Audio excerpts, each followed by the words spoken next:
Hey, Tactical C. Got his popcorn ready. I'm sorry, man. We got talking about football, man. I lost track of time there.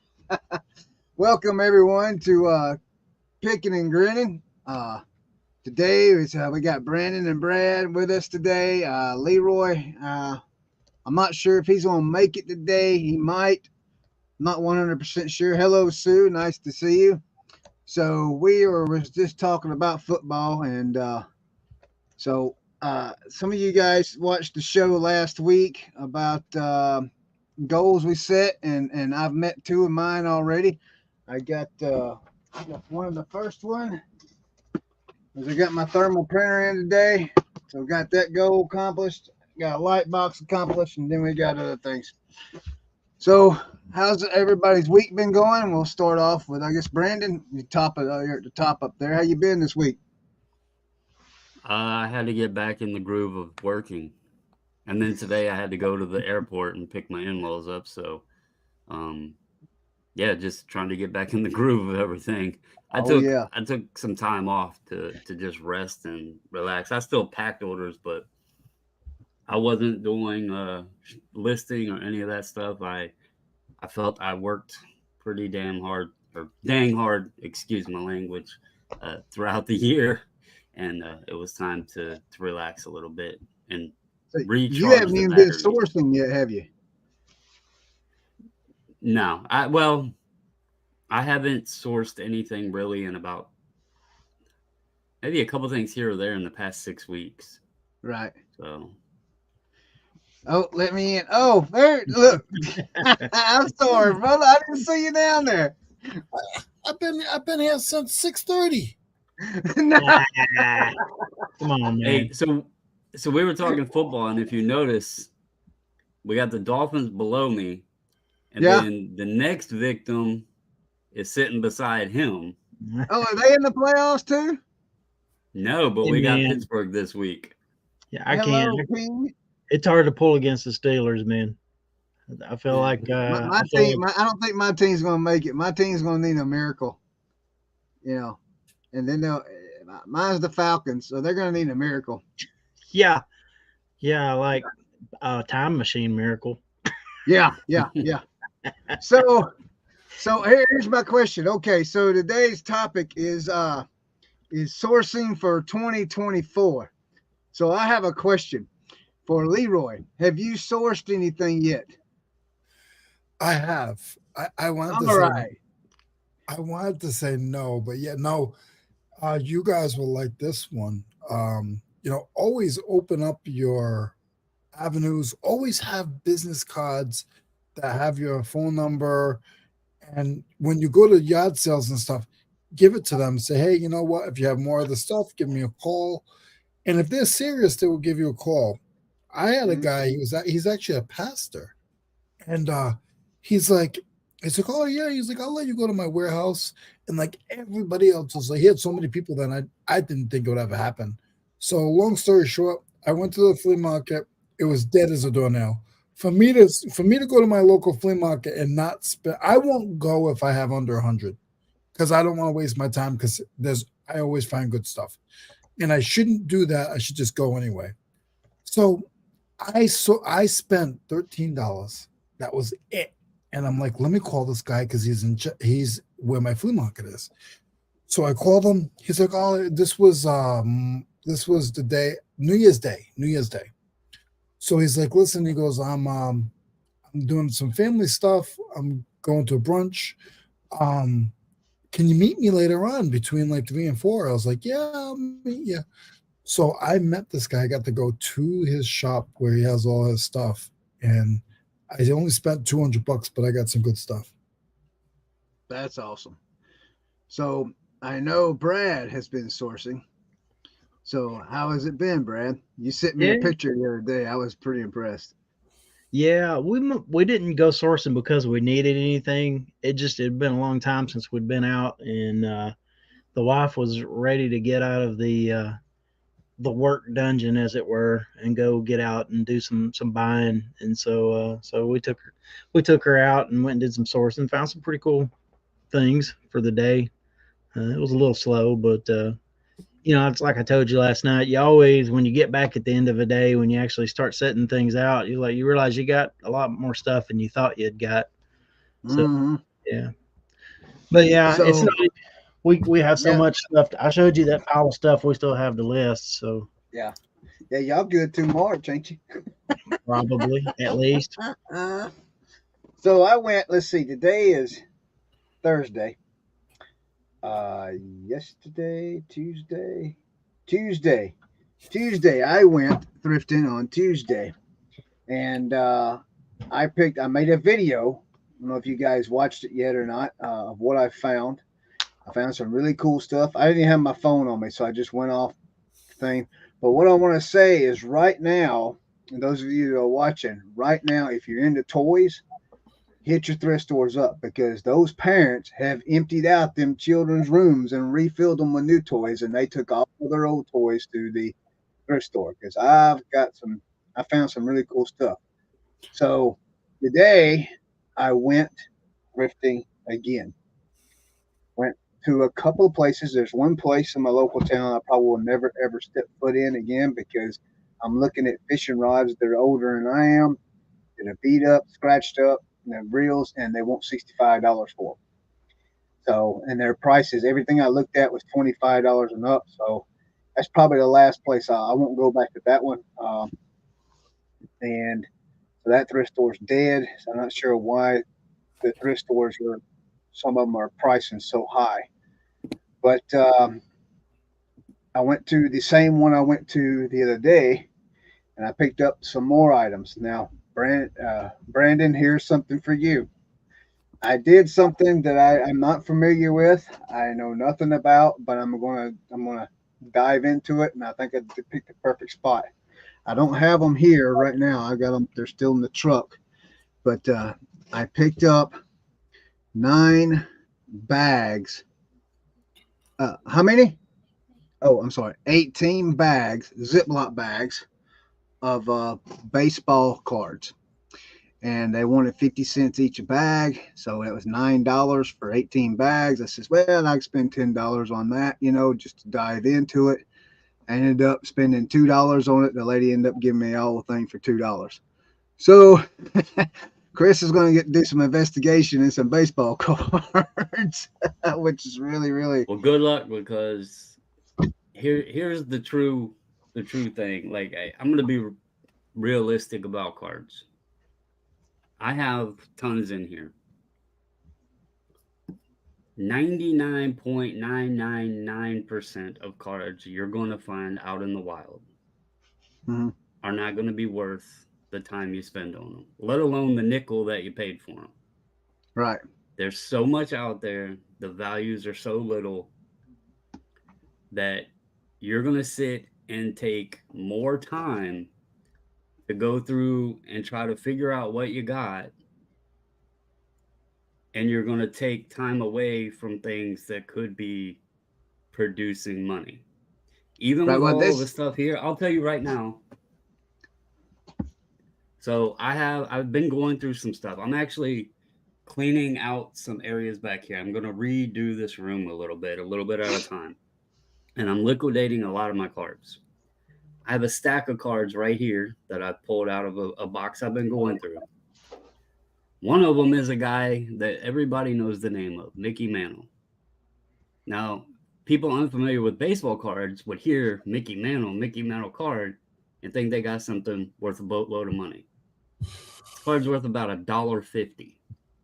This stack is going to go into a box that, if I decide to go set up at a show or something, is going to be about 50 cents a card that I'm going to sell them at, and let kids or whatever, if they want to pick through the box and pick cards out.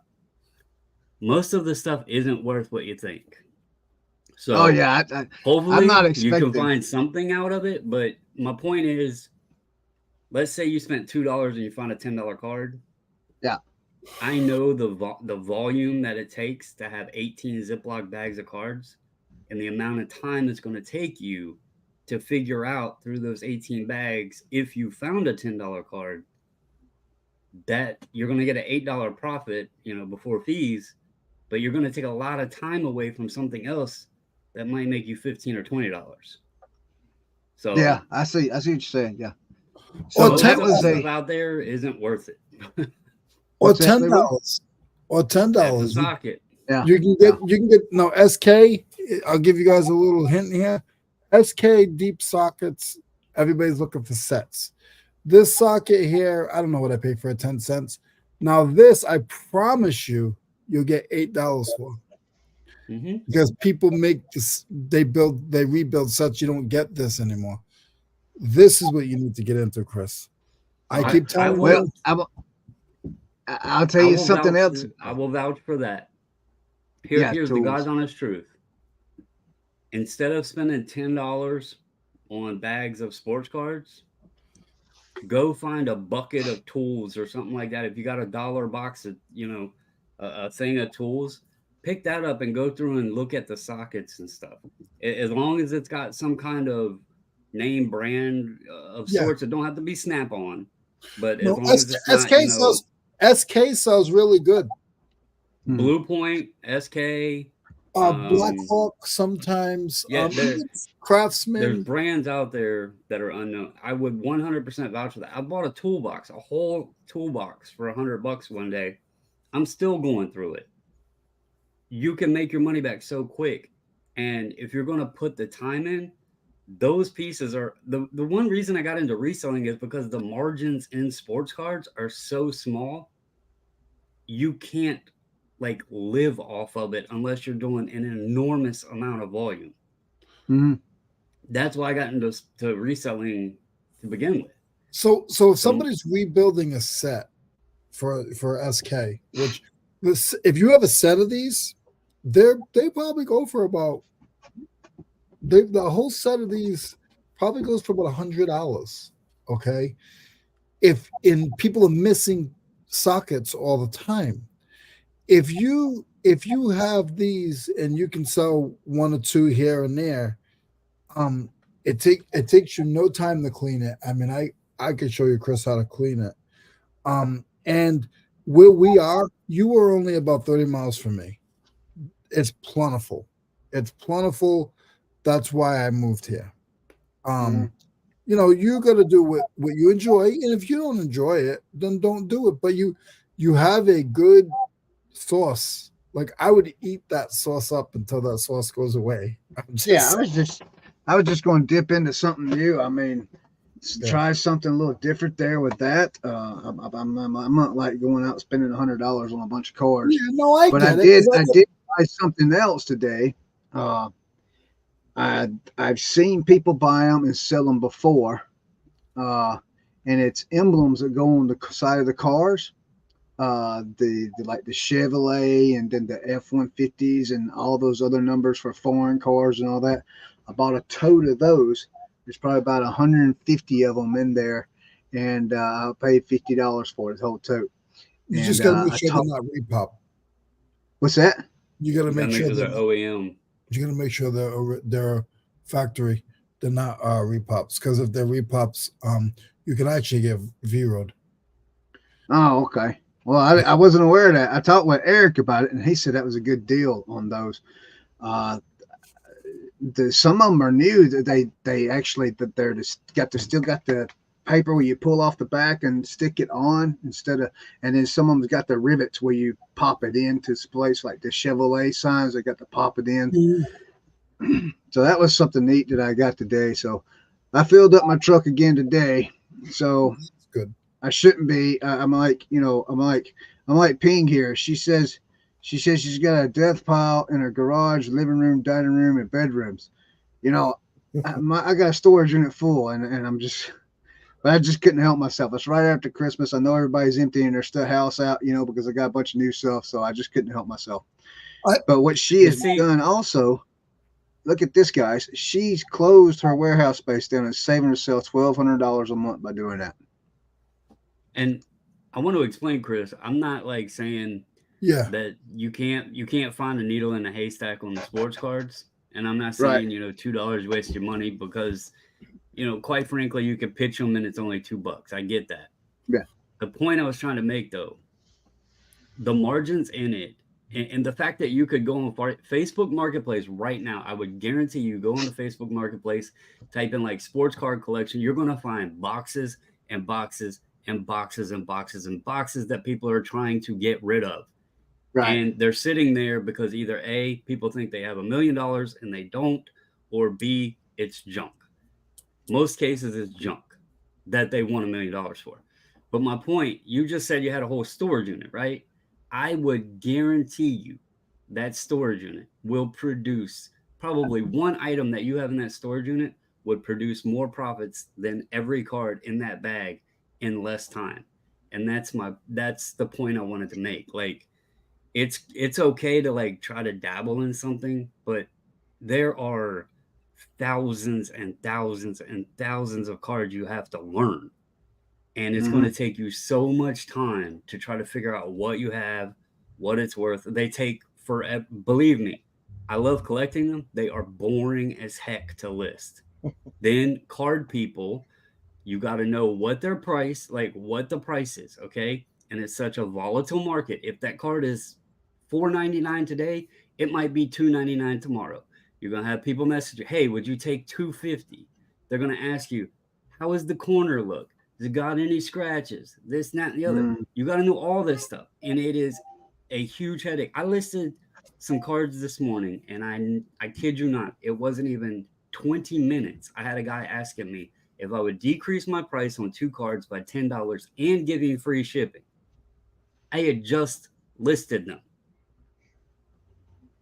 It's not worth the headache. Like, I'm just trying to be honest. It's not worth the headache. I completely get you. I just thought I'd Evelyn a little bit, $2, I mean, you gotta learn. I'm trying to save you from the chaos. Oh yeah. hey, Brad's being quiet down there. Brad, I got a question for you, buddy. Yeah, man. Nobody else can answer this. Okay. Oh, no. What is this, Brad? Those aren't needle nose. Those are the electrician wire thing. What is that? I feel like Brandon would know.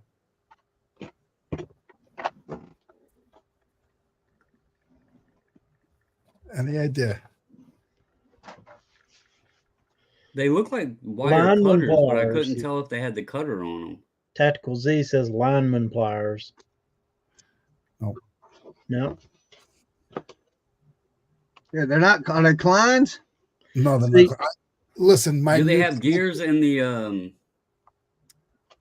There's no gears. No. They have two. Some of them are. They got 2 cutters on the side. If that's a hint. 2 what? They have 2 cutters. Oh, they're fenced.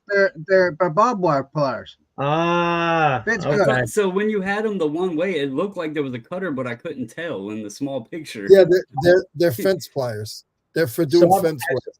I've actually used those before. I didn't even know what you called them, bro. Yeah. Hey, Leroy, I haven't showed you yet. I haven't showed you yet. Leroy, look, I haven't showed you yet. I got that today. Look at you, boo-boo. Oh, he's in the game, boys. Hey, do me a favor. Yeah. When you pull your hair out because you have a hard time programming it, pull the hair in your beard, not the top. Okay. Yeah, I ain't got none on the top. Unless it's easier from when I started, I'm gonna promise you, you're gonna hate a Rolo. Whatever it is, you're gonna hate it for about the first 8 hours because it's hard to set up. Did either one of you have that issue? Have you ever had that issue? No. My wife told me that this was all me. This one was all me. She told me that as soon as you've never had that problem, Brandon or Brad? So I actually bought a Rolo, and those are just like super simple. But I actually, before I bought my Rolo, I looked at all the reviews, and like the one he's looking at, and the best help you're going to get is in the reviews, because there's there's people who just detailed all the issues they dealt with, and the most helpful instructions you're going to get are going to be in those reviews. So the adjustment is not in. I literally hired a company. See, I have an old zebra, and I love it. She's a dinosaur. She's probably twice the size of Chris's, but I love her. I love her. She's my best friend. I love you, baby. I love you. And the issues for the setup, I'm just going to warn anybody, if you ever have issues with setup with your Rollo or any of your thermal printers, go to the eBay settings first, because that's probably where your issue is. It's not in the printer. It's not a program you have to download. It's just the eBay settings. Now, this one is the burp, or whatever. I can't even pronounce that. I can't remember if it was Sue or someone else. Someone in the chat told me about this one, and I can't remember who it was. I want to say it was Sue, but it could have been there's another lady that joins the chat a lot. I can't remember who. I'm horrible with names, family. I'm horrible with names, chat. I really am. My mind's just, I can't remember things. There's someone within an hour of us. I saw they had posted on, or my wife actually showed it to me. They had posted on Facebook Marketplace. It was a reseller package is what it said. They must have been like a low-key reseller and decided to get out of it, but they had a wireless Rollo. There was a bunch of 6x4x4 boxes, a bunch of 4x4 boxes, and some other kinds of boxes, some bubble wrap, some stuff like that for like $250 is what they had on it. Really? Yeah, I almost thought about offering them $200 because I know I can sell the wireless Rollo for probably about $175 to $185. I looked it up, and then all the extra boxes and stuff, I could use all those. It'd be cheaper than what I could pay for them. So, oh yeah. Or I could finally put something on my YouTube channel and give away the wireless printer. Hey, there you go. So everybody's talking about. There's my wireless sitting right there. Actually, the only thing I will say about the wireless is it's easy setup and everything.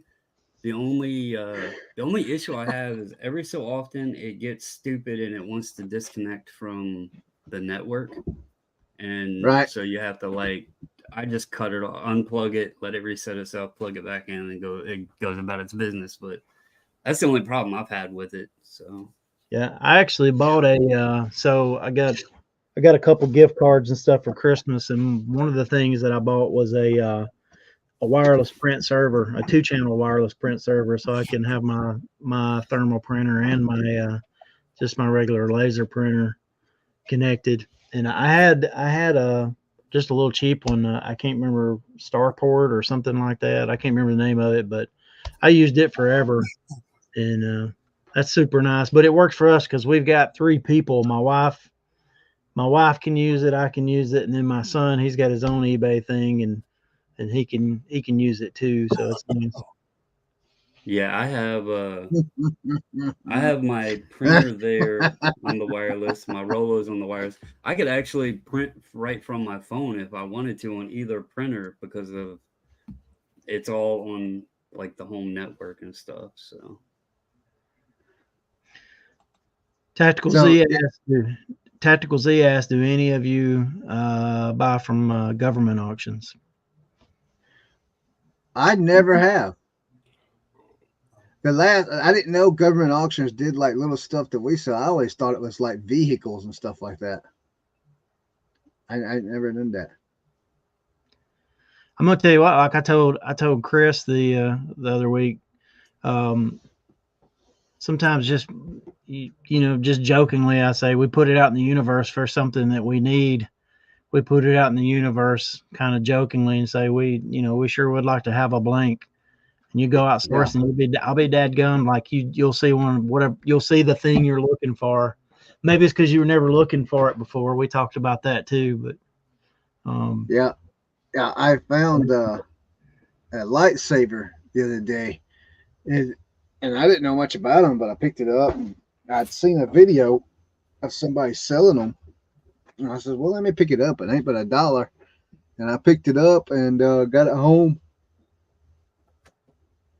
and got to investigating those. And that particular one sells for $20, and I've seen them all the time. And I just feel like now, now that I know, I won't see them anymore.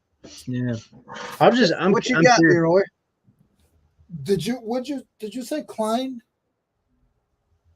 Yeah, What is Klein? that's a name. That's a name brand. That's a name brand. That's what I call all my lineman pliers. What do they look like? Oh, they make all Pair of kinds of Kleins? tools. Yeah, do they look like these? Yeah, something like that. Yeah. Yeah, do they have Klein? Yeah. They have those. Do they have like 15 of them that are all Klein? Yeah. Are you bragging, Leroy? Do they have do they have Klein nut drivers? Do they have like Yeah. Klein screwdrivers? Do they I have have like the leather pouches if you need something to put all those tools in. do they have Klein like I Hey, like, what tool do you not have within reach, Leroy? because I'm looking for Klein stuff and I don't know if I have much. Leroy, did you hear? Hey, did you hear what Brandon said? I'm busy. I have the Klein leather pouches if you need Do you? something to put them in. See, he's got something for you. So I am curious, I because I don't know everybody's background stuff. How do you primarily source? I'd be curious to know that. Okay, My pasta pick is all top notch stuff. So it just has to be cleaned. I had to clean them, so I'll give you a hint. So this is the way. So this one's cleaned up. I use this one's cleaned up. I cleaned it all up. I used the bench grinder with the wire brush and just cleaned the handle. This is not cleaned. And so they were all from a factory. So they all have the tether straps on them. And I don't know where right here. So all the screwdrivers had these tether caps on the end. So a lot of these factories and power plants and stuff like that, they every single tool that they have, anything that they have has to have a tether strap. And a tether strap is just a bungee cord for your tools. So it straps to your so I got some right here. So these are some of the tether straps that go to bungee cord, and then they hook up to these guys. They hook up, so then your screwdriver is on this so it doesn't fall. These are worth $10 a piece. I got 140 of them. So what's the primary way you're sourcing your tools? This stuff here is from my new pickup. Yeah, outside of that, what do you normally do? You just flea market and estate auctions, not estate sales, estate auctions. Gotcha. What about you, Brandon? What's the primary way you source? Well, I've only done this for the year, so I'll tell you the ways I learned to source. I don't know that I necessarily have a primary. I'm in Northern Virginia too, so I'm only like roughly an hour or so south of DC. So like right now, the weather's a little chilly. We're supposed to get snow Saturday, So the way I started the year last year, I started reselling by hitting Goodwill. And that didn't last very long because prices and supply, variety, whatever that was there. The Goodwill I have is small and the prices sucked. So I found estate sales, and that kind of boosted my whole reselling start because the first estate sale I went to was just an insane haul, and I didn't even realize it until I got home. I've since learned that yard sales are freaking amazing. I did go to some of the route sales that, like, I met Leroy at the 127, the Route 29 down where Kevin Commonwealth is. That's only a couple hours from me. That's twice a year. Let's see, the 301. I did good at it, but it was tough. But I would say the main spots, I found a Goodwill Bins is near me as well. So I will source from Goodwill Bins for what I told you my top selling category was, hats. When I go to the Bins, it's about a 40-minute drive or so, but it's in a town that I frequent often because there's a mall and all that there. So when I make a trip down there, I'll hit the Bins up. I'll go in for an hour or whatever, load up, leave, costs me 20, 30 bucks. I got a huge pile of stuff. And then, yard sales, where I'm at. So I seen Tactical said he's in between DC and Baltimore. I'm in a town called Culpeper. I'm near Fredericksburg, Virginia.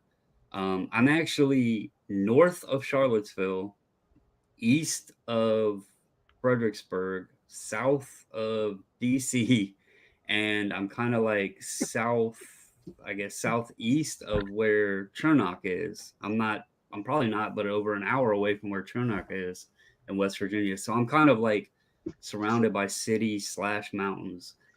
That's actually a nice thing because it gives me a wide variety of places to source. If I want to go to the bougie areas, I can hit the city. If I want to go to more of the rural country areas, I could, head about the same distance west and be in like Winchester, that area, or south. I'm down in the college town. So I have a variety of places to pick, all in about the rough same distance of travel areas. So either Tactical Z or Brandon, I don't mean to interrupt you guys. I got something brewing in my head. Can one of you guys put your zip code in the chat if you feel comfortable? Because I want to show you something that has always been good to me, but it's only up north. I can't do it here. They're not down this far. So if one of you guys could give me a zip code, I want to look something up. Okay, thank you, Tactical. The Goodwill Bins that I go to is it's in Fredericksburg. There's one in Richmond. I went to it one time, actually on the way back from the 301. I will never go back to that place again. I heard there's some over near the coast, near Norfolk and stuff. I heard those are good. That's too far for me to go. And then I've heard there's one up in Baltimore, but I probably would not fare well at that one either. So. Well, I normally go to my primary, I guess, would be local mom and pop thrift stores, because I'm really bad about yard sales because I love going to yard sales when I can get to them, but it's hard. Now, the first part of the summer, I can do yard sales from spring till about August, September. I'm in there for yard sales. But the area we live in is still warm enough in September and October to go to yard sales. But my problem is Saturday is, I'm a huge college football fan. So Saturday's hard for me to get out when college football starts. So I do a lot of thrift stores during the week. There are a few that I go to regularly, so that people know me there, and they do give me some good deals on stuff. There's one I was telling you guys earlier, there's one I went to today that I won't be going back to that one. And I actually have been thinking about it. They don't support any kind of charity or anything, this particular one, but there is another one that does. I'm thinking about just posting, people, please check where you donate your stuff, to whether or not they whether or not it benefits a charity or anything. Because I would rather buy from a thrift store that benefits a charity or a church or doing something for the community instead of somebody else. And because most of the ones that are not there to benefit the community are there for themselves, and their prices are not thrift store prices at all. I went to one today and I could buy stuff cheaper at Walmart, and it was just, I was very disappointed. Well, I'll tell you something. I'll tell you something interesting that I experienced yesterday when we went out. But before that, we've done the yard sales, we've done the charity, we've done yard sales, and we do, we've done thrift stores, estate sales, all of the above. And we kind of like from time to time, like yesterday, we went out and hit the thrift stores, which is not something we do very much anymore, but it was nice for a change of pace. Sometimes you got to do something just to kind of switch things up and kind of break out of the rut that you're in, and oh yeah, because you kind of sometimes you can get low energy, and you can force yourself to do something for a really long time, which just makes you more run down. Sometimes it's good to just switch it up and do something different, and you realize why you've been doing it the way you do it. But one of the things that we've done that's been huge is just buying like the stuff that we buy, finding like people who have a whole collection of it, and just buying the whole collection. I think so. The first time I saw a bulk buy and I passed it up, it was the dumbest thing ever. But I got to tell you, yeah. So we went to this little thrift store, and they had these little, like the little farm animals, little plastic farm animals, like the little tiny ones, not the Schleich or whatever. Sold some.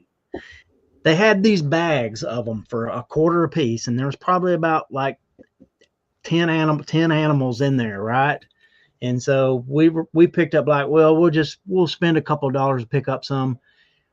Those things sold so well that I wish we had bought all. There was probably between 200 and 400 of them in this box. I wish we'd have just bought the whole box of them. But that kind of taught me a lesson. It's like if you got something, yeah, there you go. Oh yeah, that little lot sold for $35. Yeah, quick. Golly, those are tiny. That's tiny. That's the tiny ones too, right? Just like he said, the little tiny ones. Yeah. But we that kind of taught me a lesson. It's like when I find a bulk buy, I'm way more inclined to just jump in on it. And that one would have been easy because they were like $0.25 a bag, right? But over since then we've found several bulk buys. It's like you could just buy a whole bunch of things. I've done that, and I've never not made really good money off of those. But the interesting thing that happened yesterday that I was going to tell you guys about was there's this particular thrift store that we go to. We like going there, but their prices have been going up. It's a true ministry thrift store, right? That's the reason they do it. It's not like a for-profit thing like Goodwill or something like that. But their prices have been going up every time we go. And then I heard the guy I overheard him talking at the counter to the lady at the register there. And they're talking about they're doing their whatnot. And they were like, figuring out what they were going to change their whatnot store name to, right? And it's like, so, and I've been noticing like all the things in the store, like you'd like this, Leroy. There was this, it was probably 3 foot wide. It was an old tap and die set in a wooden case. And this wooden case was awesome. But I noticed they had the masking tape on there, value over $200, our price $75. It's like they've been looking, and I'd see that on quite a few things in the store. They're looking up now and, and seeing what it's selling for online. But I was listening to them talk about the stuff, and I was thinking, I know some people are doing pretty well on whatnot, but it just seems to me a little backwards. Like they're going to put stuff on whatnot, and let's say they get, $7, $8, $9, $10 for it, right? Instead of the $4 or $5 they would have sold it for in the store. It almost seems not worth it. It's like they could have just put it out on the shelf, marked it at the lower price where stuff was moving and keep it moving. They totally have the right to do it, and I'm not upset at them for doing it. If they want to put in the time and the work to do that, that's great. But it's almost just seems like by the time they pay fees and do shipping and all the yada yada yada stuff you got to do in connection with that, it almost seems like, why don't you just keep doing what you've been doing that's been working for years, put it on the shelf for cheap, and just get it out of there. But I hate hearing these stories. They like keeping their stuff now. I know people are going to blame online, people showing their reselling stuff online. But it's like, the thing that blows my mind is these thrift stores don't understand. When I walk in a thrift store, I swear that at least 60% of the people in there, if not more, are resellers. I'm watching them, it's like they're looking stuff up, they're doing the thing. And it's like, this is your customer base. So if you're going to price, what I blame? That's what happened to me. It's like they've priced up to the point where it's like, I'm just going to go buy whole collections from people and just skip the thrift stores. But anyway, sorry, Brandon, go ahead. No, so this dawned on me several months ago, and it's really, and I could be wrong, but I feel like the one thing to blame for these thrift store prices, yard sale prices, that sort of thing, it's not you, Leroy. It's not you. It's Google Lens. If you think about it, before Google Lens became a thing, these thrift stores weren't having their employees look up every single item before it gets taken out and put in a cart and taken to the shelf. They were, okay, if we can get $3 for this, great. If we can get $5 for this, oh, we got shoes, all right, $3.99 on all the shoes. Now it's too simple to scan. But the issue with that is, and what people don't understand, is Google Lens is designed to show you these high valued items first, because they're receiving a commission off of it as well. And so they see what pops up. They're not searching sold comps or whatever. They're going on there, oh, this is $300, and they think they got a $300 item, but when you really go on and look at the value, it might only be $60. And you hear it all the time. You see it. Like, I asked the people at my Goodwill, it's like, what is it? Well, they lensed it or whatever, and it said it was this. They don't even know what the stuff is. They just going off of what Google Lens is telling them. Yeah, and that's what I blame. And they're getting it wrong because I'm looking it up in the store, and it's like, I literally can buy this cheaper on eBay than I can buying it from your thrift store now. So because you scan it and it's going to show you the highest, it's going to show whatever the easiest, the quickest picture that it recognizes. I mean, how many times have you scanned something that showed you something completely different? I mean, but they're just looking at, oh, well, $200. All right, well, we'll put it at 80. That's a deal. And it might be a $20 item. I mean, I really think that has become, because it's now having them look stuff up. They weren't looking things up before. It was, all right, we got these donations, price it out, put it out on the shelf and sell it, And now it's scan. And I really think that's a huge problem. I'm going to tell you a story. I posted a link in the chat for people to check out. It's my video on how thrift stores price their items. I went to several thrift stores, videoed. Some of them I was allowed to, some of them I was not, and actually talked to the managers or people there, and they told me how they price stuff.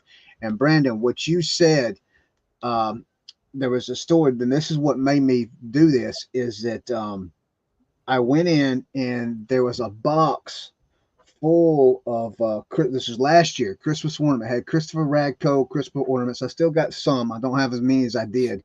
And there was a big box full, and they had them. She had them marked. Now these wasn't Christopher Radko. This Christopher Radko inspired is what I call. They were the ones that come in the cases that you could buy for Target for $5. Okay, but she had them listed for, I think it was $8 a piece or something like that. And I asked her, and I wanted every one of them, and Charlotte was okay, I'm sorry, I got interrupted. So anyway, how dare you call her an interruption? Yeah, she had to interrupt me.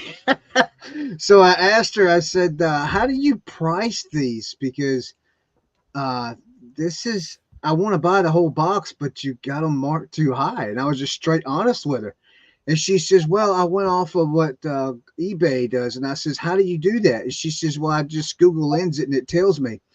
And I sat there and I was just shocked, because she Google Lensed an item and she Google Lensed one of them.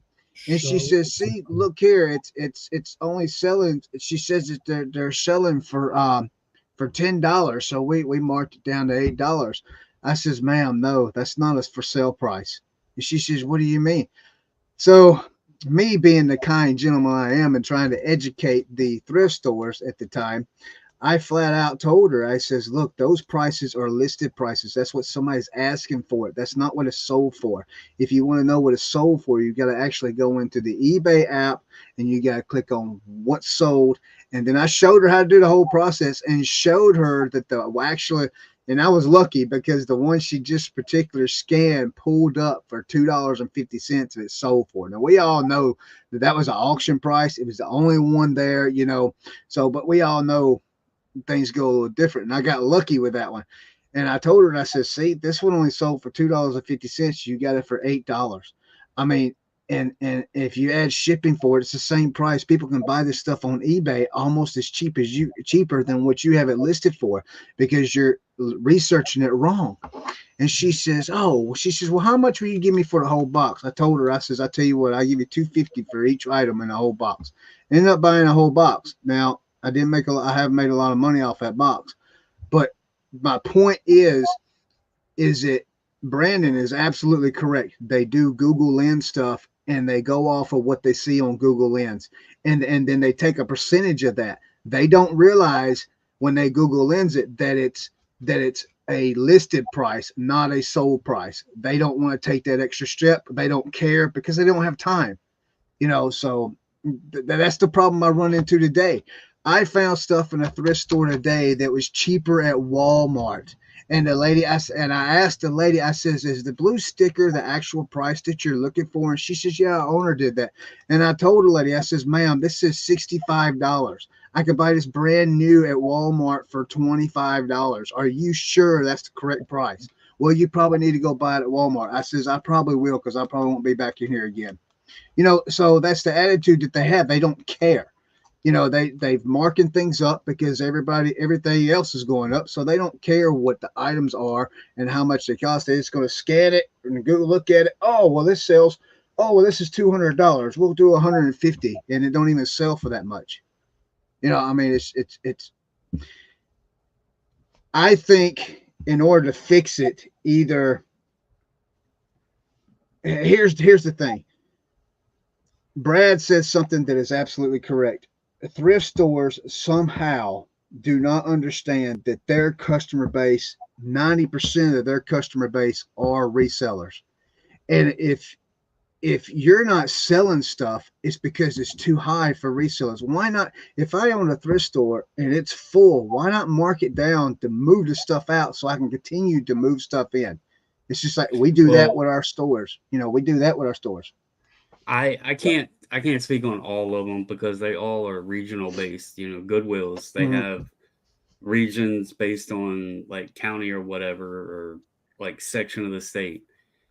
I know for a fact because I talked to the lady at my local one, and I hardly go in there anymore, but I talked to her one day. She was a very nice lady. She knew what I was in there doing. She hated her job. She was an older lady.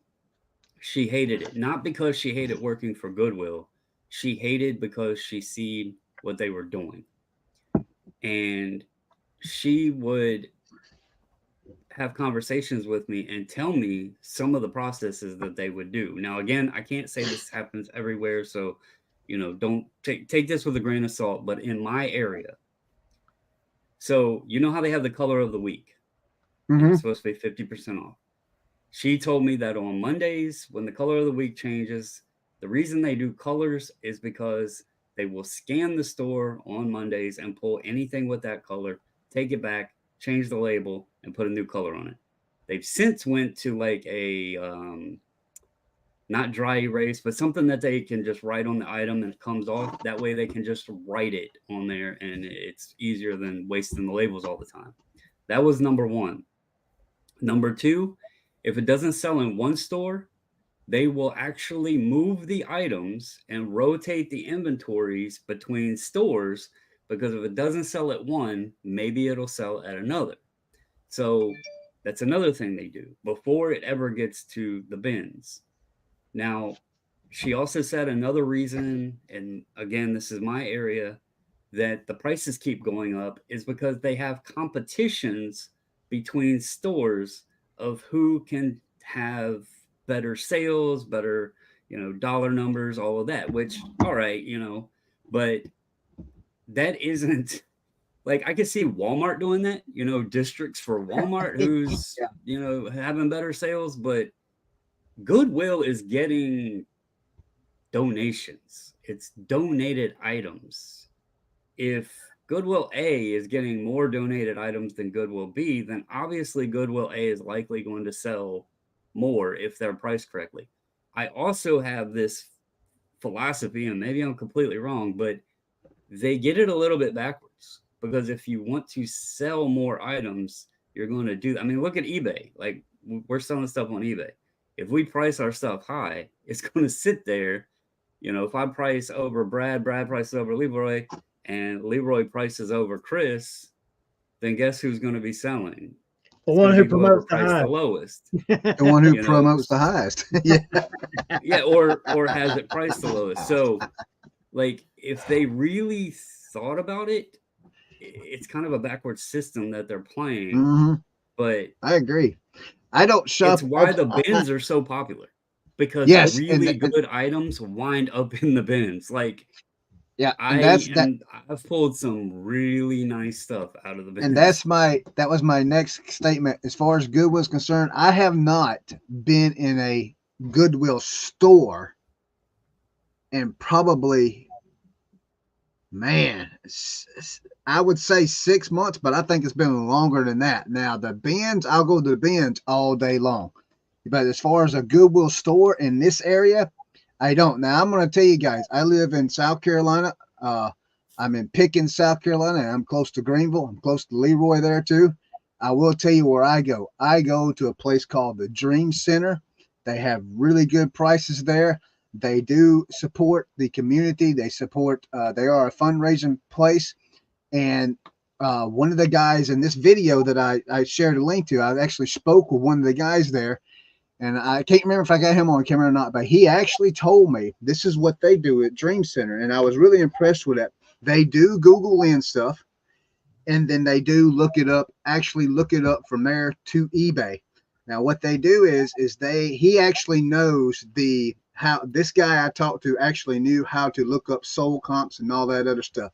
And he did tell me, he says, what we would do is we would take a certain percentage of that, and that's what we'll charge. And I have noticed, I have checked the store with their prices and compared them to eBay, and they're always roughly between 8 to 12% of the actual eBay cost. All right. So, but he says if it sells fast, we'll raise the price on the next item that we get. He says if it sells slow, we'll drop that price on that item. So if they got an item that's sitting there, so they're doing it smart. Go ahead and Google Lens it, do what you want to do, but they're using a percentage. And if the item sits for a long time, they're actually changing the price to lower it. If it sells fast, then of course they're going to raise the price. Why not? So I think that's a fair way of doing it. And I think I personally feel like all thrift stores should do a method, some type of method like that. Well, I'll tell you, we went. There's this Goodwill that we go to, and we went there we made it part of our trip yesterday. And when we went in, there was the same stuff in there that I saw like 3 weeks before Christmas, which was the last time that I went. And then there was another thrift store that we go to. It's in Huntsville, but they had been running like as soon as Christmas hit, they started running like half off and 75% off and all kinds of stuff. That store was empty. So it's like It's just a matter of like you make it cheap enough, it's gonna move. But I don't know. I think Goodwill's got like the same kind of thing going on that eBay has right now. eBay, if you look at the sales, the sales reports and everything, the yearly earnings or whatever report that they do with the stockholders, blah blah blah. They're actually selling less, but they're somehow making just a little bit more, and it's because they're doing promoteds and all that, and it's like you're alienating the people who are your sellers, a lot of them. So that's happening.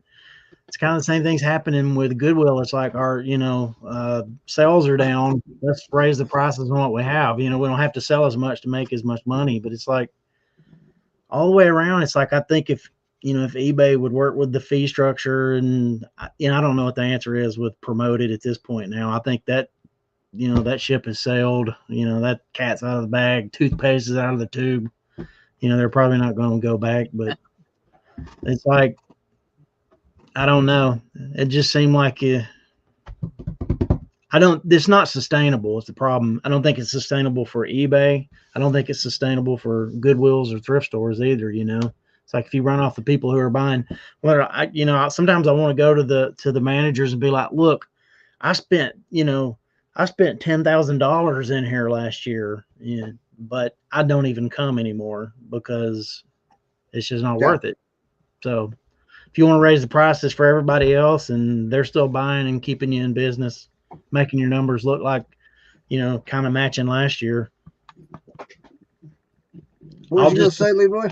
I'll just adapt and do something different, Well, you have to think too. So on Goodwill's end, again, they're regional based, so I guess it would be determined on a region, like in the numbers per region, but they're making up a lot of their money online.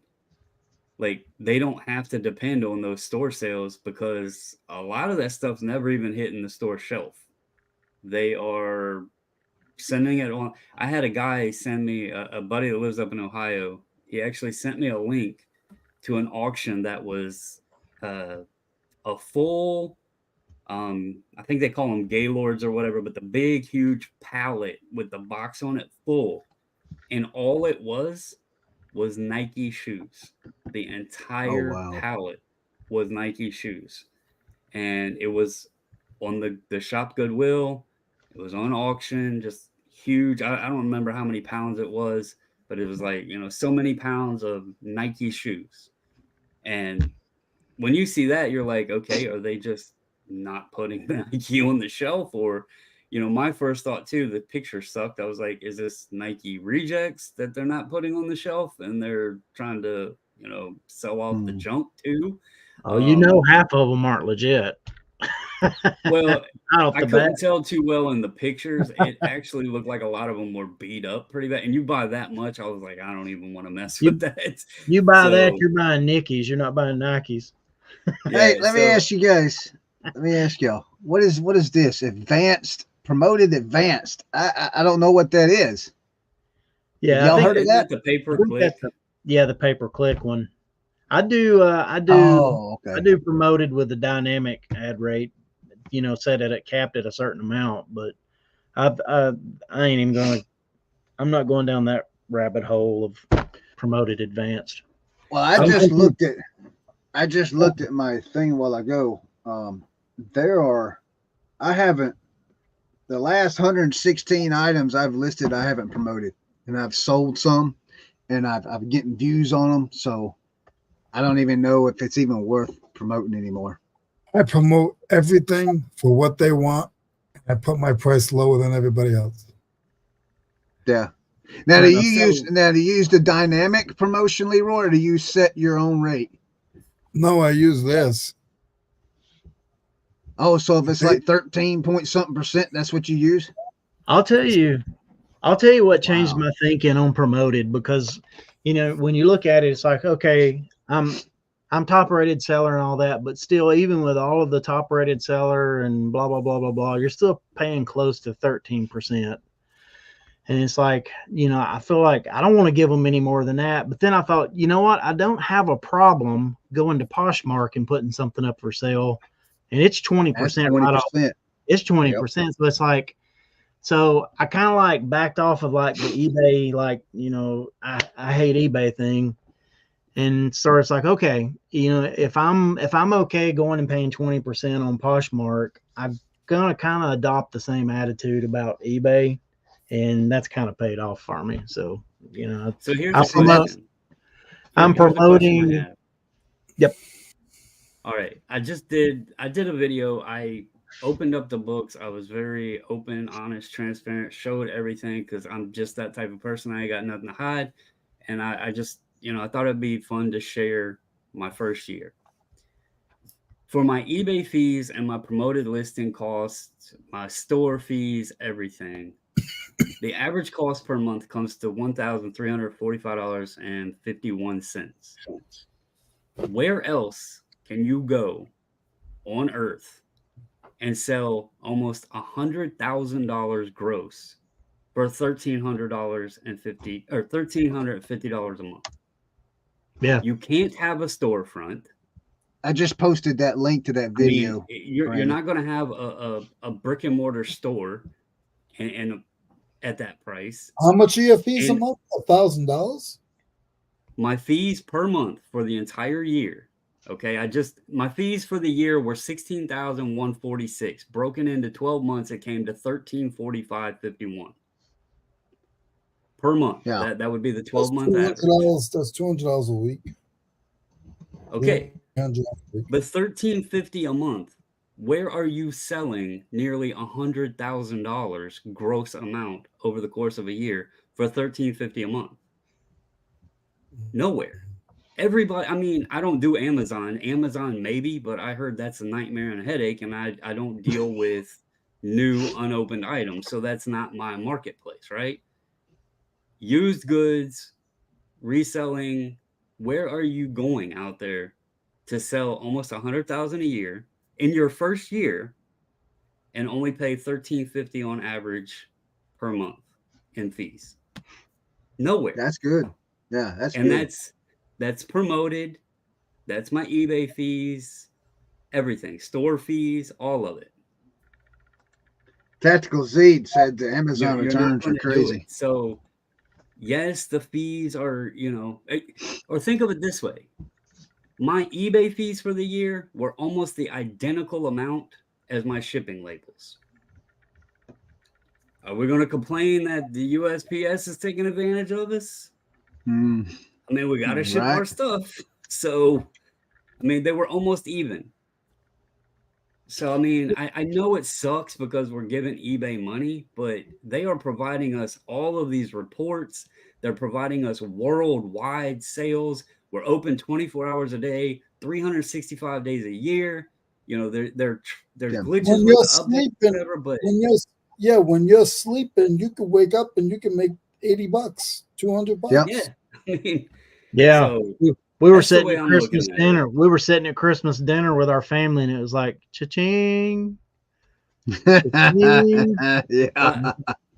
I told my wife when we were out Christmas shopping the day after Thanksgiving, I was like, this is crazy because we're going in, we'll go into like TJ Maxx, spend $200 and I'll walk out and look at my eBay sales. And I was like, well, that just cost us about $5 because I had sold enough to cover what we just spent in the store on goods that I had sourced for like $5.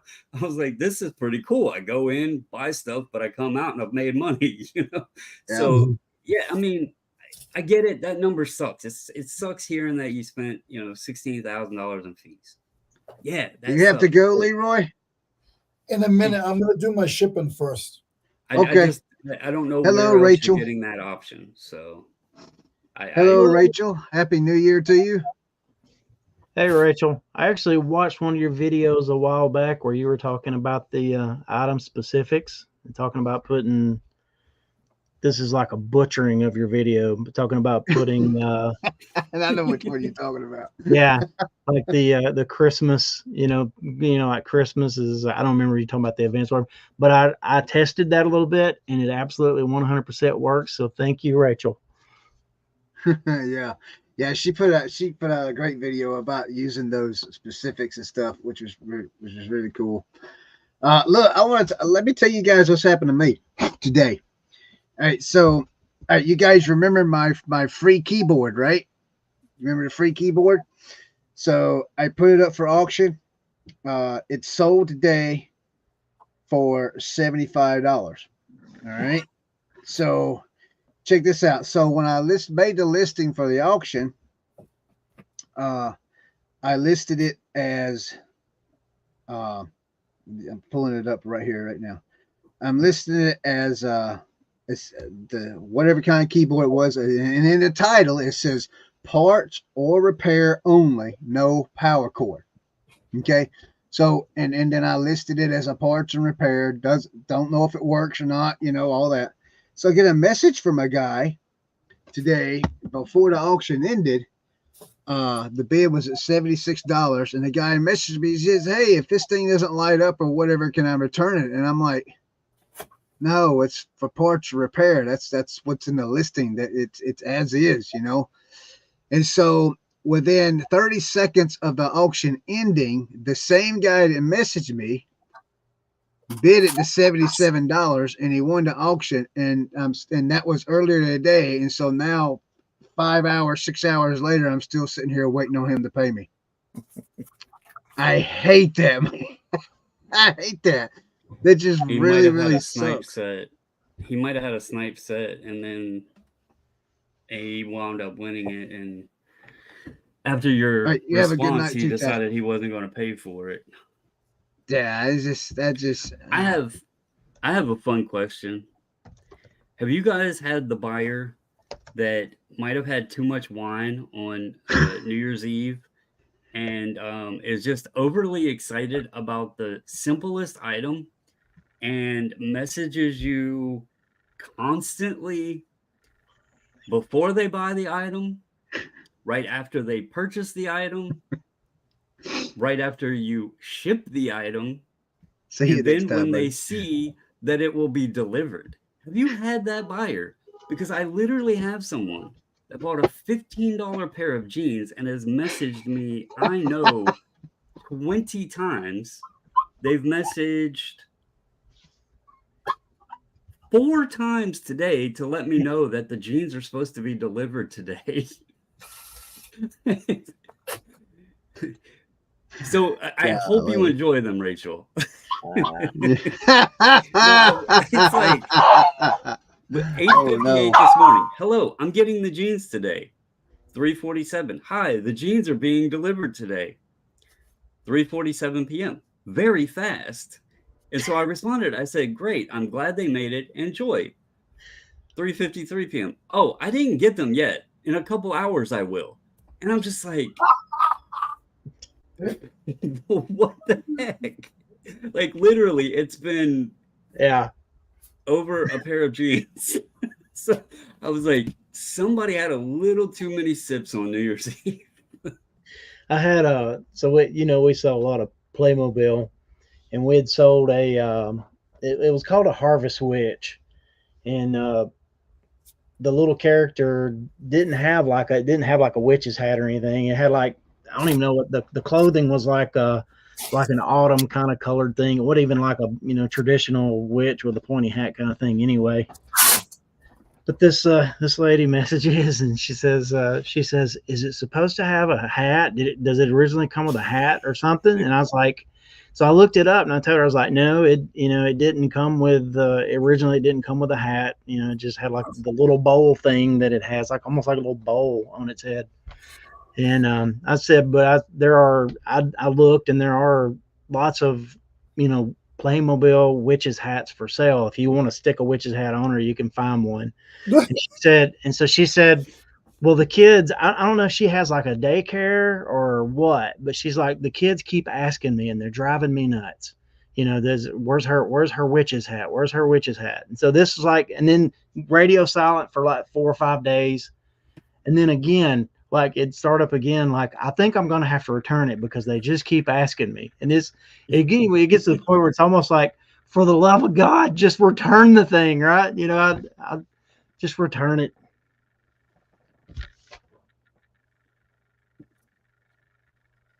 I'm Are y'all surprised I haven't answering this gotten a question? message I just because got they back. show delivered.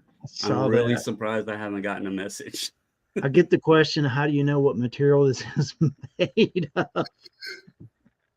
Yeah. See the label of the third picture. Yeah. Yeah.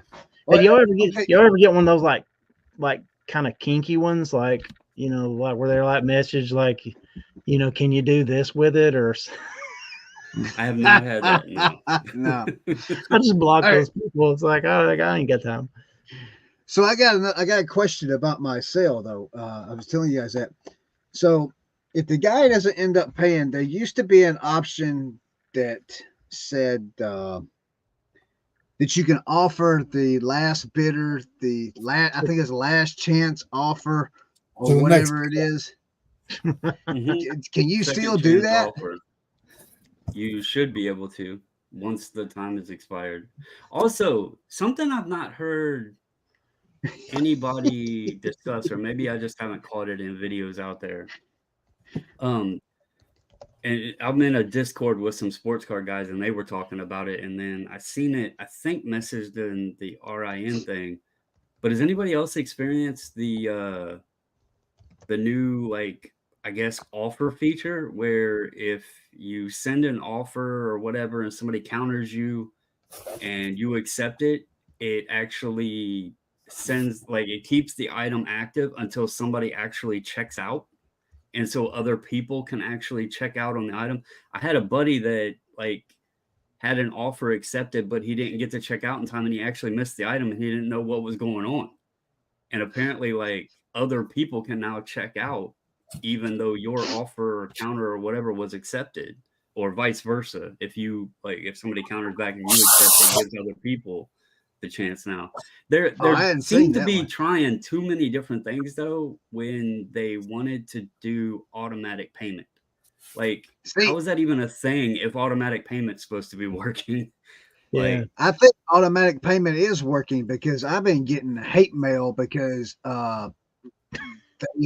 when I've accepted the offer, I get paid within a few minutes or whatever. It says it's been paid, and then I get a hate mail. How dare you not choose this option? Apparently, you got PayPal credit and then PayPal or whatever. You wouldn't let me choose this. I had to use you chose credit, and I'm like, what? I didn't choose nothing. I just accepted an offer. So apparently, it's working, but some people don't realize that, and so they don't have their accounts set up correctly for them to for wherever the money comes from. So my wife and I, we did the unspeakable. Everybody's been wanting automatic payments, you know, for forever. And we actually turned them off because we get like a lot of repeat buyers, and they like buy because of the stuff we sell. They'll buy like multiples, and they're wanting like combined shipping and all of that. And so it was just getting to be a hassle because they were getting charged and then we're having the refunds. I just turned it off, but I don't think that works for most people. For most people, you're just selling one item, you know, to one person and then they're moving on. I feel like it was really nice for the you know, little while that we had it on to get paid for things immediately. Yeah, I see. Sue said she turned hers off as well. So you can actually turn it off? Yeah, mhm. yeah. You can actually turn that off. And we did it because, like I said, with the Playmobil stuff that we sell, we have a ton of repeat customers, and we have like people buy multiple things. Like almost every day, people buy multiple things from us. So it was just getting to be a hassle. I I keep want to mine tell on because Rachel. of sports cards. I bought a big bin today of Legos, and I only bought it because I watched her Lego video. That's the only reason I bought it. So I'm excited to dig into that and see what I got. And I did check the where they snap on, where they snap. You know, you can see if it's got Lego written on it. So apparently, if it don't have Lego written on with the little things, you can't. It's not a Lego. I think that's where it is. So, but it does have Legos. Send me a pic. I'll send you the pics. Yeah, I'll get them out So tomorrow, and I'll send you. If y'all like Lego, I'm gonna be honest. part of the reason of my restructure back here. So I spent almost $1,000 at the Lego store, and then it wasn't for me. It was for a gift. Those were for gifts. But then in return, I also got a bunch of Lego for Christmas that I have to put together. And so I need a place to display it. And I think back there will be pretty nice. But it's some cool stuff. I got the Bowser. I have Snake Mountain. Who doesn't like Snake Mountain? I have Castle Grayskull that will be back there. I have some of the helmets. So Rachel says she wants to see what that looks like. Look. Yeah, I don't have the Castle Grayskull and Snake Mountain together yet, but I do have Bowser together. That's the one I want to see is Castle Grayskull. Cool. That would be cool to see. But yeah, Leroy, how much is that your sales for today, or is that something you sold since you've been here? No, one of them's since I've been here. The other one is today. Yeah, so I'm having a problem printing for some reason. My printer is acting up. Oh no! Hey, you were just talking so nice about that zebra too. It turned into a donut. Go get you one of these, Leroy, to replace that old dinosaur you got. Has anybody else had their? So I do bulk printing. You know, the bulk printing or bulk shipping on. I told you all they would deliver. There's the message. Hey, I'll hit pause on my story here if you want to read the message to us. Yeah, what's the message say, bro? Let's celebrate this moment together. There's a stain in the crotch you didn't tell me about. Nope. No. They don't fit. Unfortunately, they're a little too tight. I couldn't button the top button. So lose some weight. I called it. It's New Year's. Go on that diet. I called it. With all of the messages and everything, I knew. Oh yeah. Well, you get tons of messages like that. They're probably fishing, dude. They're probably fishing. I get those all the time. They'll say something like that, and they're wanting you to, offer them a partial refund. I tell them, hey, no problem. Just start the return, and I've got free returns. Send them back. Do you don't offer free returns? I'll offer the return, but they have to pay the return shipping. And if people will do it, people will do it, but it doesn't make much sense. The jeans were literally. You see through there. Hey, my wife said that's what they had to do in the 80s. That right there. Lay on the bed, suck it in, button them up. That's when everybody wore their jeans tight, so obviously. No offense to any of the ladies in the chat, but I stayed away from women's clothes for so long because my daughter asked me to sell a pair of Doc Martens boots for her. She had bought a pair of boots. She bought two different colors. She liked the one and decided, just sell the other pair. So I sold them for her. This lady buys them. She kept them for, 2 weeks, and then messages, wants to file a return. She admitted she bought them to just go to a birthday function. And I was like, are you kidding me right now? So I stayed away from the women's clothing because I got one of my recent ones. This is something that I should have knew, but it was a pair of maternity jeans, and it should have dawned on me. They give you so many days once they're received. Well, a woman who is pregnant is going to grow out of or not need the jeans anymore. They're going to want to return them, right? I should have knew better, but they were there. They sold. I'll be honest. I tried a thread up box because my daughter buys off of thread up. So that's what they came out. New selling category for eBay. eBay, if you ever hear this, eBay rentals. Yeah. Yeah.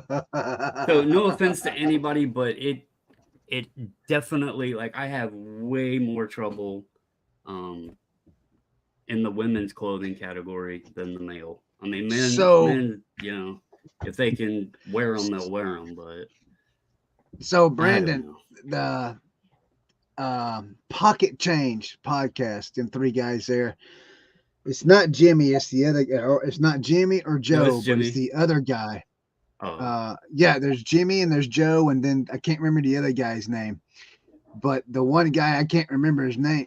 Wait, I can't hear you, Leroy. Dan. Dan, yes, Demand. Dan and Demand. Yeah. Okay, so he sells clothes specifically, if I recall correctly, and he sells on Poshmark and eBay.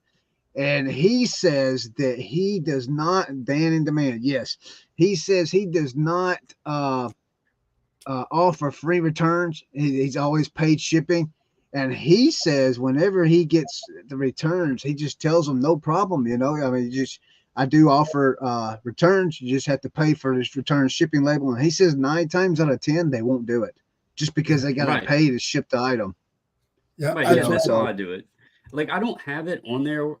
When you look, it says no returns. But if somebody legitimately like opens a request or something, I'll put it on. If they want to pay for the return shipping and the items, I get it back and the item's okay, I'll give them their money back. I'm not going to pay shipping both ways, and I'm not going to take something back that's damaged. But if they want to return something, it's fine, because if they bought it, somebody else is likely going to buy it too. So even though it's not advertised, I will accept it if they request. So. Oh, did I tell you? Oh, you got to go, Leroy? Yep. Hey, see you. All right, my friend. We'll see you later, buddy. Thanks for coming by. Later, man. Yeah, I was gonna. So I'll weigh in on the returns thing, because for a long time we did, buyer pays returns, and then, but we really didn't have a lot of return. Let me preface this by saying, if I sold a lot of clothes, I think I would. It would be a lot harder for me to have pulled the trigger on this. But our return rate was so low anyway. I maybe 5 or 6 returns a year, and we sell thousands of items a year. So we have like a really, really, really good, low return rate. But it's probably due to the kind of stuff that we sell. It's with toys, you don't really get a lot of returns unless you've just messed up and they got broke or something. But yeah, so like, I think, I wrestled with that, the fear of like doing it, and now we're going to get a ton of returns and blah, blah, blah. But I kind of weighed it out, looked at our history, and it's like, you're going to get a reduced rate, on your fees for doing it. And I kind of worked out how many returns, what it would equal, how many sales we would have, the reduced fees we would have, and how long it would take to pay for return. And we just turned it on, and then, if anything, I don't even know if we've had as many returns. It's probably about the same as it ever was, but just out of fear of not doing it was the only reason we didn't do it. And we finally just pulled the trigger, set free returns, and I've been doing that for a couple of years now. And it's more than paid for itself, 100 times. So, well, I'll be honest. A lot of my decisions in my eBay store is because these things. Yeah. This guy goes hot and then gets injured, his price tanks, and then you do. Yeah. So I set my store up a lot around this. There is a lot of, like, people talk about scam buyers and stuff. You get into cards and collectible type things, and it will open your eyes up to a whole new world. You hear people talk about swapping stuff out and returning it. It opens up a whole new world. So a lot of my whole store is set up because I offer sports cards. I actually had thought about starting 2 stores. That way I could run them differently, but I just said screw it and went with 1. So but yeah, that's where a lot of mine comes from. Do you use business policies, Brandon, in your listings? If you do business policies, you can actually set a policy, for free returns and all that, and then one without. So the other, one of the other things that's 100% why I said I had to preface that with, depending on the category you sell in, there are categories that I could sell in that I would not want to do it at all. But, one of the things you do, one of the options you do have if you do free returns is you can actually deduct up to 50% the refund when it comes back. Like if somebody sends it back in the wrong condition or something like that, and you don't always have to pay return return shipping. You can even deduct for that depending on the case. You can deduct the return shipping. Yeah, but you don't want to overdo that. I've heard of some people who are like doing it every time, and after a handful of times, basically eBay kind of cut it off and was like, Let me tell you what happened to me. Okay, so I don't know. I know I told Eric about this. Brad, you might have been in the room too, because I think we was on one of them listing and things for district. But I had a radio that I sold, and it went out, and the guy messaged me about a code for it. Well, the radio didn't need a code because it was not an XM radio. So, and then I told the guy, I said, it's not an XM radio, blah, blah, blah. So he messaged me back the next day. I got a code for it, blah, blah, blah. The volume doesn't work on the AM FM side, but the CD volume and everything else, all the other options for the radio, the volume work. It's just on the AM FM side. So I told the guy, he says, do you have another one? And I says, no. I said, I can, if AM FM is not important to you, I can refund you a certain percentage, you still keep the radio because it's nice. The thing was practically brand new. It had no scratches on it or nothing. And of course, he said that no, he needed the AM FM because he was way out west in the desert or whatever, out there where Rachel is, out in the middle of nowhere in Arizona. But he said that so he was going to return it. So I sent him a label, and he returned the item. I get the item back. I get the radio back. The display screen's all scratched up. The knob that turns is all like really, really loose. You shake it and there's stuff moving around on the inside of it. The frame on the outside is all bent up and beat all of it. I couldn't even sell it for parts or repair now. And this is like $103 item, And so I called the day I got it. I called eBay. And I'm talking to the guy, and he says, can you send pictures in the message? And I said, yeah, sure. He said, so I can see them. So I sent pictures in that message of the whole thing. I sent a whole bunch of them. And he looked and he says, oh, yeah. He says, this is what you need to do. Wait 3 days. He said, don't refund them. Wait 3 days, call back, and then start a case with it. And then everything, he says, and with these pictures, you're good to go. You ain't got to worry about it. Just wait 3 days. I says, okay. 3 days later was going to be on a Thursday, but on Wednesday, I got an email saying that I need to refund the buyer.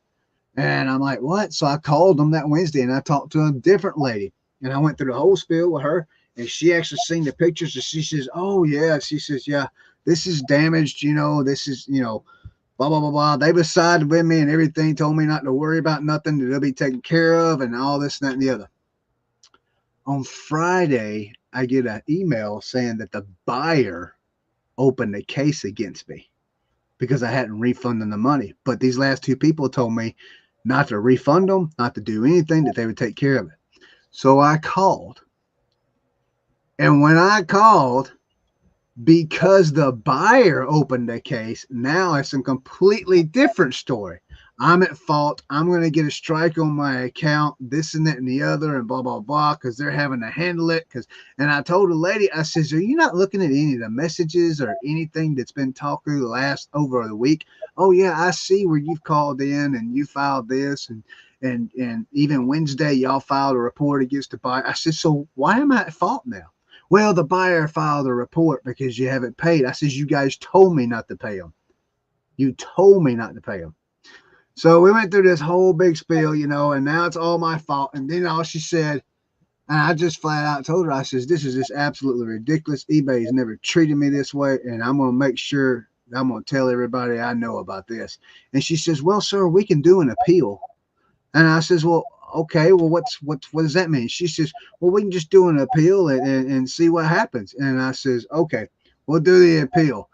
By this time, I knew that, okay, when the appeal goes through, that if it doesn't go in my favor, then all I need to do is just call back, because it just depends on who you talk to at eBay. Apparently, you can call 5 times and get no, and then that sixth time you call, you get a yes.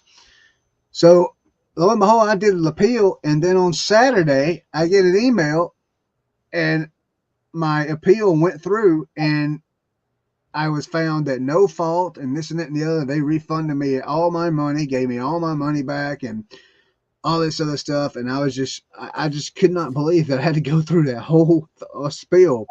And it just, what really made me mad was the fact that they didn't do anything that they told me they was going to do until the buyer filed a complaint against me. And I'm like, but I covered all my bases. So I was almost, and I even told a lady I was on the phone, I says, I'm not mad at you. I'm mad at the system because you're not supporting your sellers.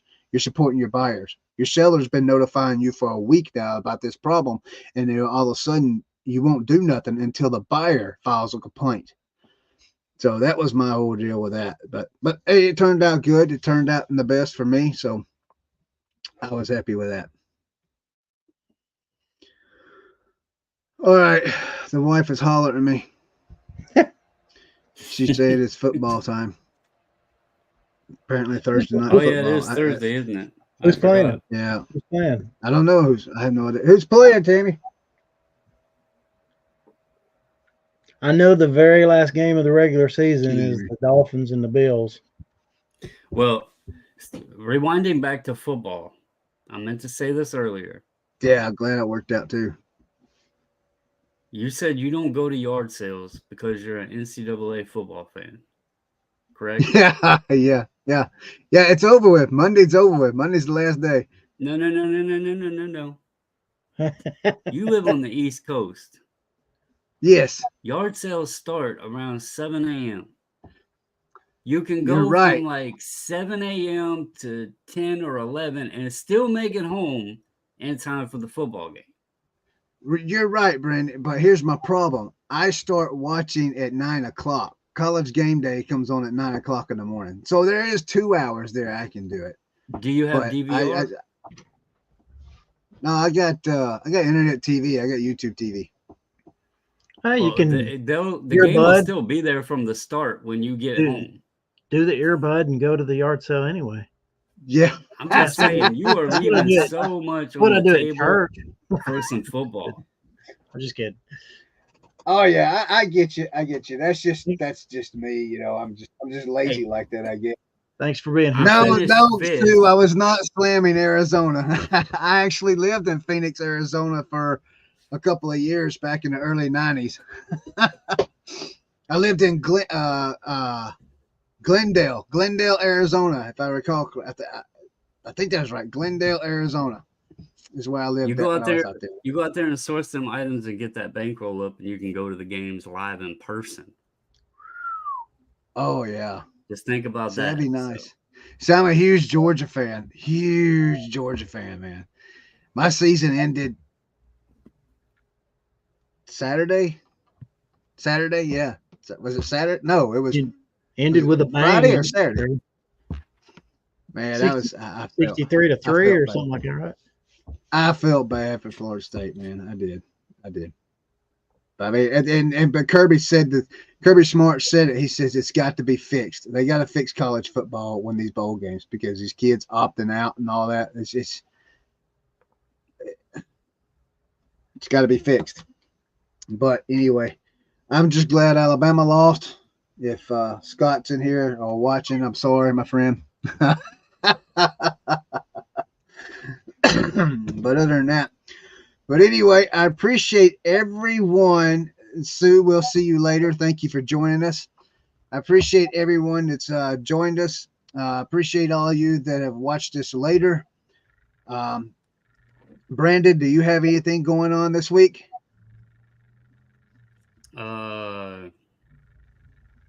No, not that I know of. I might, but I don't know it yet. I don't know. Any upcoming videos you're putting out?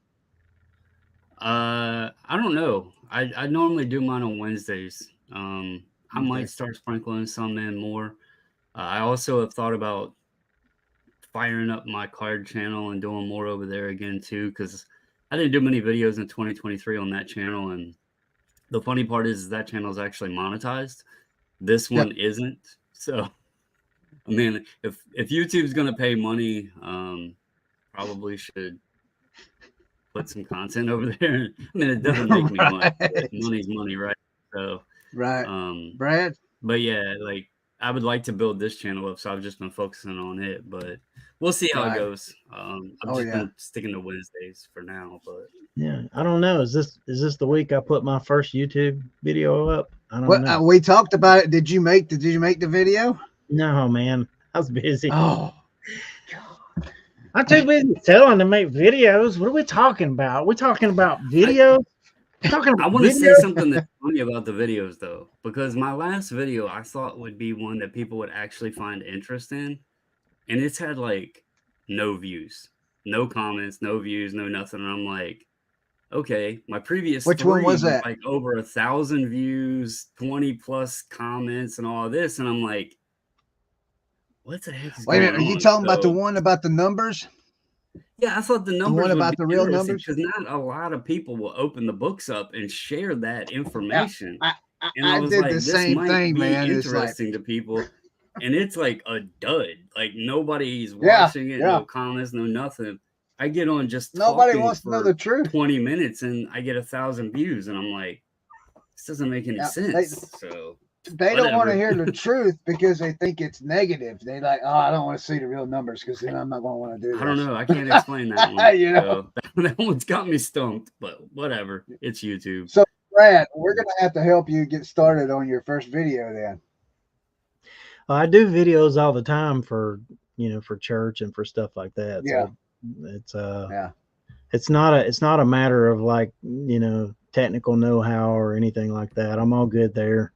And I don't know. It just feels like one more thing. yeah, it is. It is. But, and go ahead. Go ahead. I was just gonna say, but I am a creative person, and like the creative thing actually energizes me. It feels like right now I'm thinking about doing it. It feels like, oh man, it's just another thing to do. But I know that when I actually engage in the process, it'll be one of those things that actually kind of energizes me. Yeah, I'm still like we talked about last week. I'm just trying to get the spark for the new year, So for me, I've already told you on the chat. If I can't do anything else, I'm gonna motivate all you boys in the chat. I will be the biggest annoying. Y'all will probably want to mute me. But I am very self-driven, self-motivated, and if I can help, I will motivate and push because we all can use a little kick in the butt every so often. So y'all might just have to mute me, but it is what it is. I've been pushing hard for 30 years now, so it's almost like you get to the point where it's like, I'm so tired. That's why I took the last couple of weeks off to re-energize myself. Yeah. I felt I deserved it. So yep. That's the problem though. I took the time off, and now that like I'm jumping back in, it's like I just used to like you'd take a little time off and you come back and you're like, yeah. Now it's like I take time off and I feel okay, and as soon as I think about starting again, it's like, oh man. But I'll do it anyway. I got no problem pushing myself to work. I've always been good at that, but it's just that I don't have when I was talking about last week about, getting the passion to do it again, that's what I'm talking about. I got the drive to do it. I got the willpower to do it. I just don't have maybe we can set little challenges for each other and make it a little competitive nature and a little fun. Well, I've actually thought about that goes. I've actually thought about now it won't be live, but I've actually thought about going into StreamYard and we just get together and we can all sit around, chit chat and list and help motivate each other. I wasn't thinking about doing it live. If I want to do it live, we can, but I thought about doing that some here in 2024, but I'm going to start doing more videos in 2024 because I slacked off at the end last 2 or 3 months. I've slacked off making regular videos. But I want to do a little more. And motivation, you're talking about motivation. My biggest thing is listing. And so today like I got my new light box today, so I'm kind of motivated to get that put up and seeing what my pictures are going to like out. What did she say? Clap to all the new videos. Is that what that is? Clapping hands? Yeah. Yeah. Oh, thank you, Rachel. She's saying, "Get busy." Oh yeah. Okay, I got you. Yeah. I'm slow like that sometimes, you know. I'm just kidding. She's giving you a round of applause. Yeah. I'm slow. Before we jump out, just want to plug the one-stop shop over on district.net. And I'm going to probably be doing an auction on there. If I can catch Eric and jump in behind him on one of his, I'm going to do that probably in the next week. And there's something I wanted to do. There's something I wanted to mention. I meant to do it when Leroy was here, but I want us to think about a featured item. During the show next week, one of us can put up a featured item during the show and just let people know, hey, this is on auction right now or on sale right now. And we set it up to where it's only for a certain couple of hours or whatever. And somebody can go in the store right then and get it, and then use your code and all that stuff. I wanted to try and do that next week. I'm going to have to get Ivan to change my code. I've put it out there, but I don't think anybody can figure my code out because I was on District before One Stop Shop and all the other ones were created. And so I've had a code for a while, but when they designed my code, it wasn't very good. So it's BOBBL0. So it has an O and a 0 in it, and I don't think people understand which the difference between the two. To be. Yeah, right. So I'm gonna have to get Ivan. He told me I had mentioned it to him before, and he said it shouldn't have been like that because he had told them not to put those two characters in a code, but I had to be the difficult one and wound up with those two characters in a code. So yeah, see, Rachel said it right here. She says that's confusing. Yeah. Yeah. You can't really differentiate the two when you're looking at it. So I'm gonna have to get him to change it. So as far as my Whatnot shows go, they are currently not going. I've decided to do away with the antique shop on Whatnot. The antique shows, I'm going to do them on District with One Stop Shop on Lives. I got a few quirks I got to work out with that before I actually start those.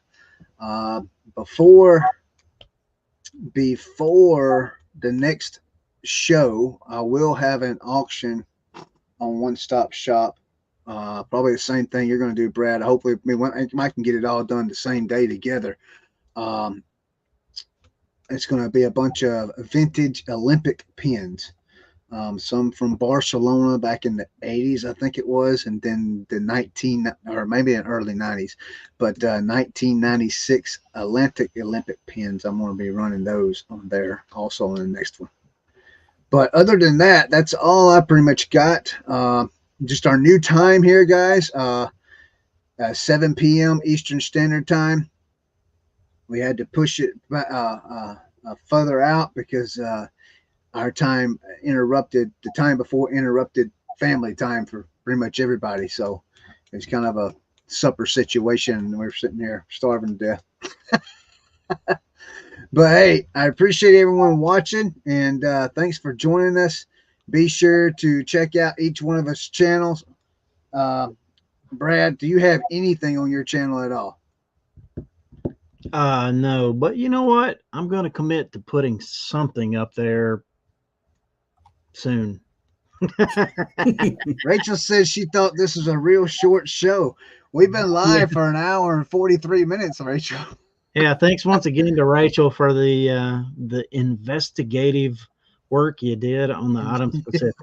That was awesome. Yes, the item specifics, and thanks so much for the other videos you do, Rachel. We really do appreciate you because you got some good stuff out there. Yeah, Rachel, we're on the East Coast, so it's 7 Eastern Standard Time.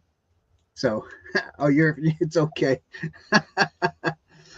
But hey, guys, everyone have a good one, and we will see you on the next video.